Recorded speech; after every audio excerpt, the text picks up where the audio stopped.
రాజధాని అమరావతి ఓ mega event కు వేదిక కాబోతోంది. కృష్ణానది తీరంలో నేటి నుంచి 3 రోజుల పాటు ఎయిర్ షో నిర్వహించబోతున్నారు. ఈ ఎయిర్ షోకు అధికారులు విస్తృత ఏర్పాట్లు చేశారు.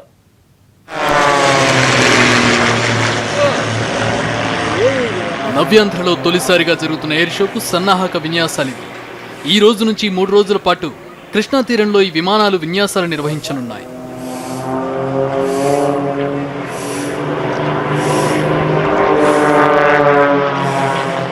ఈ ఎయిర్ షోకు అధికారులు విస్తృత ఏర్పాట్లు చేశారు.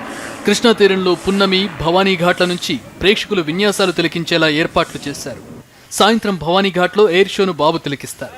ఈ రోజు సాయంత్రం 4:30 నుంచి 4:45 వరకు విమాన విన్యాసాలుంటాయి. రేపు, ఎల్లుండి 2 రోజులు మాత్రం ఉదయం, సాయంత్రం 2 పూటలా నిర్వహిస్తారు.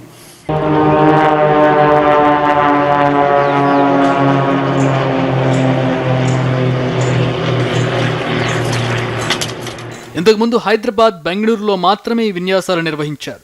దాదాపు 50,000 మంది వరకు ఈ విన్యాసాలు చూసేందుకు వస్తారని అంచనా. బెజవాడ ఎయిర్ షోకు బ్రిటన్ నుండి 4 ప్రత్యేకమైన మినీ ఎయిర్ క్రాఫ్ట్లను తీసుకొచ్చారు. వీటిని గన్నవరం నుంచి ఆపరేట్ చేస్తారు.